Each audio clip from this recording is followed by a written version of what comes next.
Welcome back, everybody, to another episode of the Leadership Void Podcast. I'm Enrique, my co-host Vince, and today we're going all the way to the West Coast. I love this traveling virtually because we get there and back in no time. But today we have a special guest, a veteran, a successful businessman, leading teams at his level. But I'm gonna let Vince introduce him. Yeah, I'm excited as well, Enrique. As you know, this dynamic lineup just continues to grow and get better in each and every day. But today we have the honor to talk to Chris Wayne. He is the Chief Technology Officer at Yahoo Small Business, a Verizon company in San Jose, California. Welcome, Chris, on the show. Please, let's just start off and tell us a little bit about you. Hey, thanks for having me. I appreciate it. So like you said, I'm Chief Technology Officer of Yahoo Small Business. I oversee all product development, production operations, customer support, as well as several other functions within Yahoo Small Business. I joined Yahoo about 4 years out of the military and have worked there progressively since 2004. I also have a degree from USC and San Jose State University. I just finished Masters of Business for Veterans. Shout out to them. And prior to my life at Yahoo, I was a sergeant in the 82nd Airborne Division. And now I live in San Jose with my beautiful wife and children. I love it. I love it. And we just not so long ago celebrated the Army birthday. We're gonna a belated birthday to you, and the Army's done so many great things. We had various guests on our show from the Army, and we appreciate your service. So thank you for that. Now it looks like you dug into Yahoo. You made it work from being a veteran, going into transitioning into civilian life, and many of us aspire to do that. I hope this is an example and an encouragement for all those out there transitioning now. Now, tell us a little bit about Yahoo Small Business, because a lot of people, are forgetting about, hey, that this is still a mega house. Yeah, Yahoo Small Business has been around for over 20 years. And if you think about the stages of small businesses, you want to start, you want to manage, you want to grow your business. Yahoo Small Business has been doing it for a really long time. So if you think back to the dawn of the internet days, some of the first websites were built on our platform. Some of the first e-commerce sites were built on our platform. So we've over time kind of matured and advanced our technologies to stay leaders in the industry in terms of what our capabilities are. So we offer things like website hosting. You can buy domains, you can have professional business mail, you can have e-commerce sites, you can manage your local listings. Our new product is called Business Maker. You can also incorporate, and we give you one dashboard to manage your entire business. Very revolutionary things that we've been doing within Yahoo Small Business, but it's all in an effort to really make small business easier for small business owners.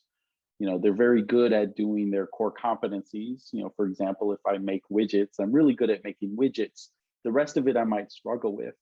And what Yahoo Small Business does is provide a very trusted partner to make sure that small businesses have the tools that they need to be successful. Oh, absolutely. We all need those tools. Solopreneurs starting out with sometimes we don't know what to do, where to go. We wear 20 million hats, but having a trusted ally to walk us through, help us navigate those terrains, it's definitely a need. So Yahoo Small Business is doing great things. Thank you for sharing that. So what happened with the pandemic? How did it affect your company and how your guys are currently holding up?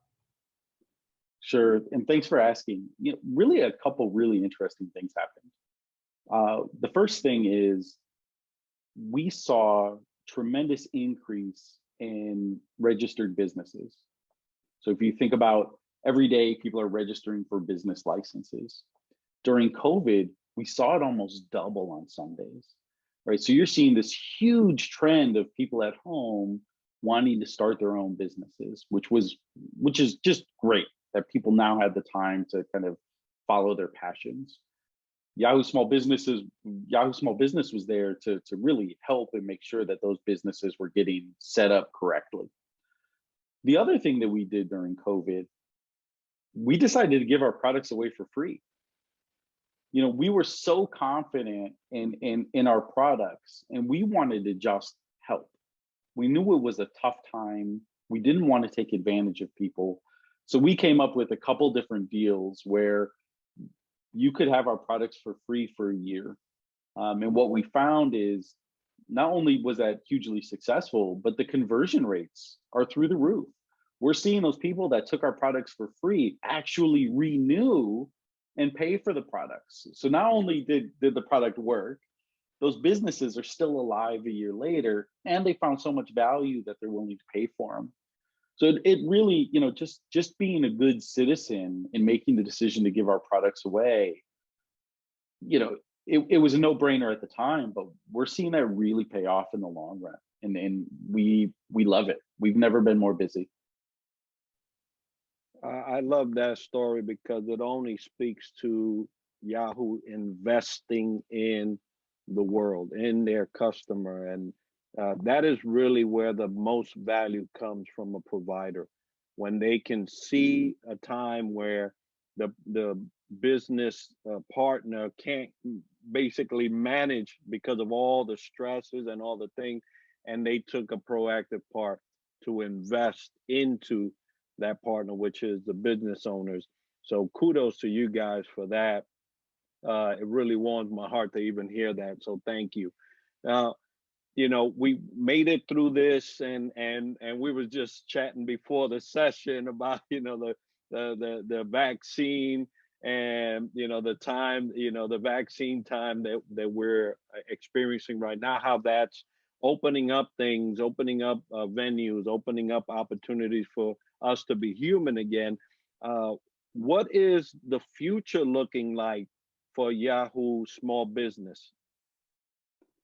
You know, the future is looking bright. I mean, look, we're doing well. When companies are making that digital transformation, you know, you just saw this wave of people needed to get online.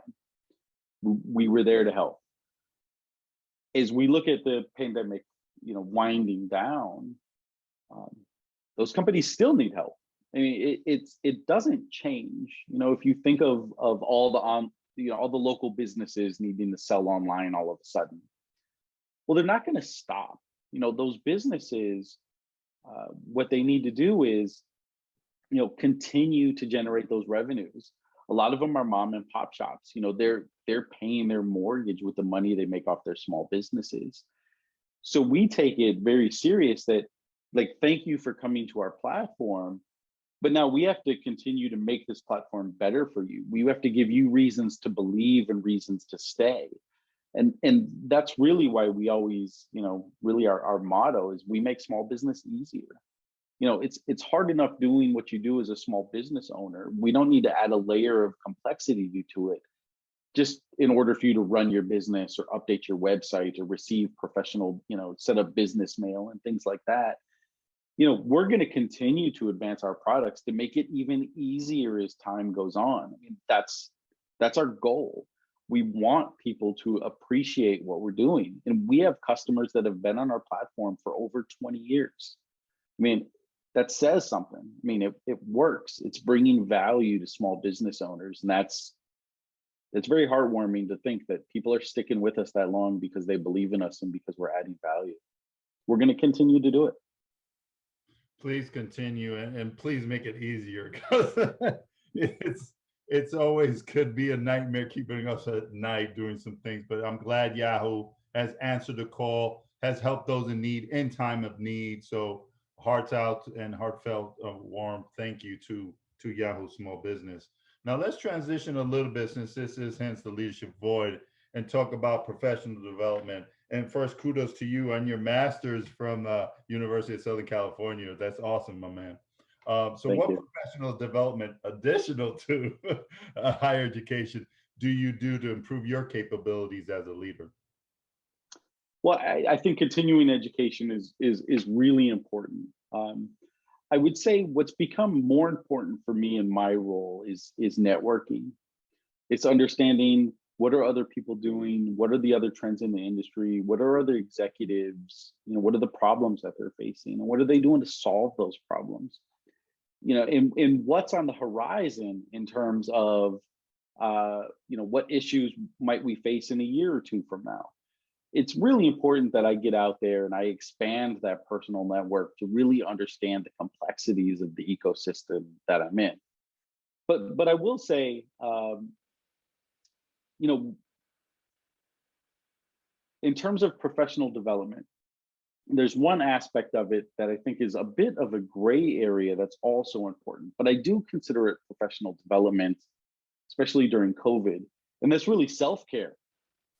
I think it's really important that if I'm expecting to get the best out of the people around me and the best out of the people that I lead, I have to learn how I can operate at my best.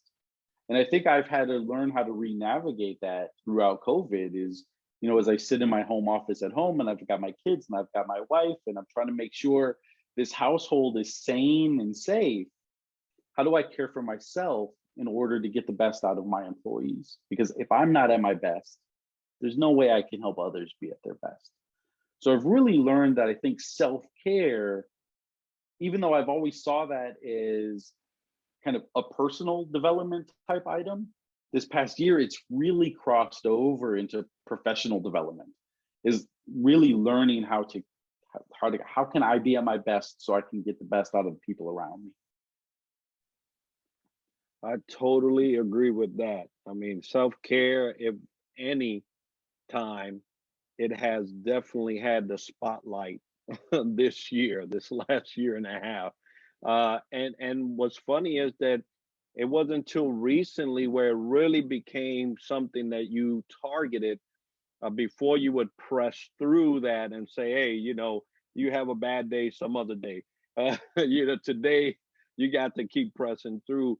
But it's evident that the world has taken a step towards making sure that they are right, which has always been one of my leadership, points. You have to be right before you can get anybody else right. So talking about leadership, you mentioned earlier, sergeant in the Army, you were undoubtedly leading people then. You're at the head of a technology firm. You are leading people today. Now, there's a lot of people that are looking at your example of leading then, leading now, and that timeline. What would you give them as an advice, a recommendation as they trucking up the ranks, up the ladder, however it would be, to get them there? What would you advise them as an emerging leader? Sure. I think I've got three basic pieces of advice, and I'd almost call it counter advice because it's not necessarily positive, but it's important. And somebody gave me this advice early in my career. It is unbelievably true, and it's something that I still believe in and kind of hold dear. The first one is you have to fail a lot, much more than you're comfortable with. You have to take risks, you have to learn, you have to fall on your face. The old kind of saying is you've got to learn how to crawl before you walk. And babies learn to walk by falling down. That's how you learn how to lead as well. And it's important that you take those risks, you take those chances, and that you're pushing your capabilities. Because if you're not growing, you're not learning. You have to fail. It's extremely important to just who you are as a person. The other two pieces, I'll say, one is ignorance loves a stage. Don't fall into the trap. Don't get baited. You can counter ignorance with facts. Do not let your emotion get involved. Because if you do, you just lost. Right? So fail a lot and don't respond with emotion. The third one is, this is, I think, something I think we all know, but it's also worth reminding people. Life isn't fair. Really important to understand that. there's a whole lot of entitlement that exists in the civilian world. You know, in the military, it's rank, it's merit. There's, you know, there's promotion processes. You know, they've got that down pat really well. The civilian world, you know, there's a lot of emotion, a lot of passion, a lot of politicking. Some people are born into it. Some people are lucky. Who knows? But life isn't fair. You counter that by hard work. You counter that by building relationships. You counter that by, you know, having a high level of integrity. You know, you can adjust, but you have to acknowledge life isn't fair. So fail a lot. Ignorance loves a stage, and life isn't fair. Best advice I've ever received. And I'm pretty sure these listeners and our audience will definitely have a couple light bulbs. Maybe not today, maybe not 5 years, but 10 years, they're going to go back to Chris Wayne and say, man, thank you for that. So appreciate those tips and that advice you shared. Now, with all that, on the other side of the spectrum, there's challenges, right? So how would you handle challenges you either currently facing or have faced in the past? This year's been full of challenges. I think that, you know, I spend more time than anything managing the culture of the team. You know, I take a lot of pride in that. And I think that our work culture is fantastic. But we had to make a big transition this past year. Everybody went home. I was really unsure how that work culture was going to translate. And to be honest, I would say I was almost paralyzed with fear that it was going to translate in a negative way. And I couldn't have been more wrong. It translated really well. We had significant cultural norms. We had cadences that we followed on a daily basis. And what I found was most of what we did in the office translated really well to working remote. We had built a fantastic culture and wonderful norms that carried us through. And in fact, we haven't undone anything over the past year. We've only supplemented it with new activities. So I would say COVID was a great experience and a great hurdle. I think the biggest challenge we had was around collaboration. You know, there's something to be said for being in a room on a whiteboard where everybody can throw up their ideas and we're, you know, handing off the marker and we're having dialogue. Very hard to do, you know, in a Google Meet or on a Zoom. You know, typically it's one person talking at a time, you're waiting turns. So we had to learn how to communicate a little bit different. I'll give you an example. In a room where you're collaborating and there's a whiteboard, somebody can raise their hand or they can stand up or you can see them trying to interject. You don't get that on a Zoom, but what you do get is somebody coming on and off mute. Right? So we had to train our leaders on how to pick up on new signals to understand when is somebody trying to contribute. And then how do you know everybody has contributed? Because when you're in a room, you can also look at the different faces and say, it looks like you have something else to say. You know, did you air that all out? Did you get it all off your chest? You don't get that same one-on-one interaction in a video conference. It's really hard to see the glistening in somebody's eyes to really connect and see if they have something else that they want to add. You know, so we've had to really adjust and look for kind of new signals to make sure that everybody's being included in all the conversations. I love that because you speak to my question. I was going to ask you, you know, how do you adjust to change, right? There's so much change going on, but you bring up a great point that I think is often missed in the people relationship dynamic. There are some things we can see apparent when it's face to face that you can't in a virtual setting. So how, what are some strategies other than the ones that you have just mentioned that you implement in addressing change? Sure. I think it all starts with the why. It's really important to start there. And I think some of the failures I've made in the past is I started with kind of the outer ring. So if you think of like rings going in almost like a target, that outer ring is the what.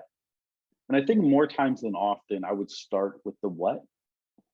And when you're in the office together, you can go grab a coffee, you can sit on the couch, you can kind of do these deep dives and socialize, and you can get people eventually to the why.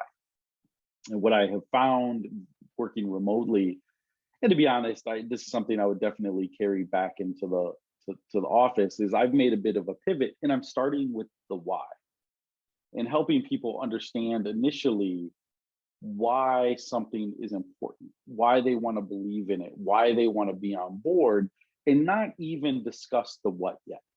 Like, let's leave that for a separate conversation. Let's you and I agree right now on why. And if we can start with the why, what we found is the rest really unfolds at an even more rapid rate. So we're getting more done, and we're getting all that work done faster if we start with the why.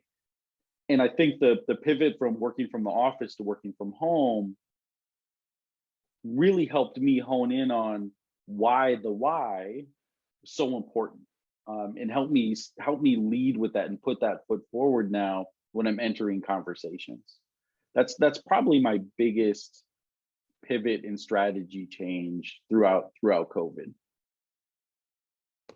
That is an awesome strategy change. I want to honor and talk about Simon Sinek for a second. Exactly. Exactly. It's been like such amazing talk about the inner your ring versus the outer ring of your what. I love it, and that's a great strategy. Understand the change because you know where you're going, where the passion is, the foundation, the mission is relying on. So thank you for that. And for those who are listening in and just heard, man, Yahoo Small Business is out here doing some great things. And I want to talk a little bit more with this, Chris Wayne. How do people get a hold of you and or Yahoo Small Business? Sure. You can find me on LinkedIn. Just do a search for Chris Wayne. Friend me. I respond to nearly everything so long as it's not a sales pitch.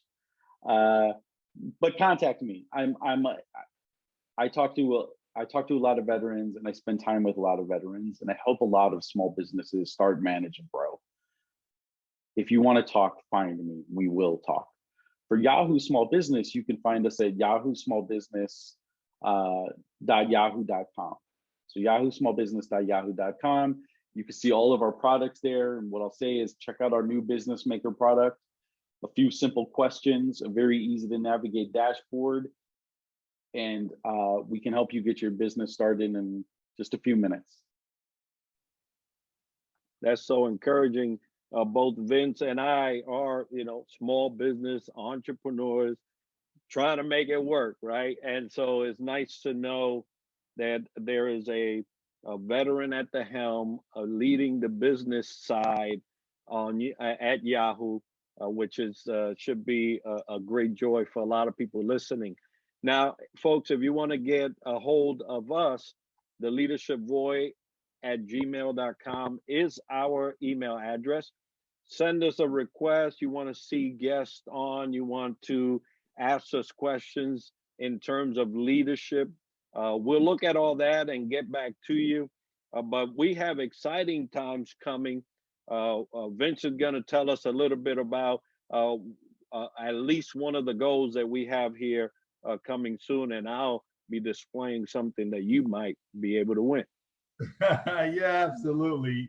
So we're trying to reach our 200 subscribers on our YouTube channel, The Leadership Void. I know Chris already took on the challenge. He said he's going to get us there. We need 60 more folks.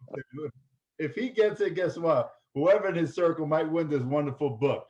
And it's called The Standing O, the salute version by Scott McGregor. He was one of our podcast guests, a great leader, doing great things in New York. So subscribe, autographed, by the way, by Scott McGregor, the author. So please subscribe to our YouTube channel and enter that drawing.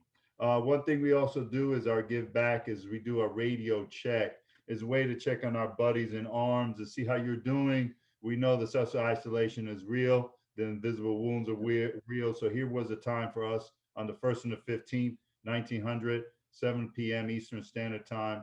We just check in on LinkedIn Live. How are you doing? Call us in. Call in and just say hello. We'll ask if you need any resources. And if you do, we'll try to help you out.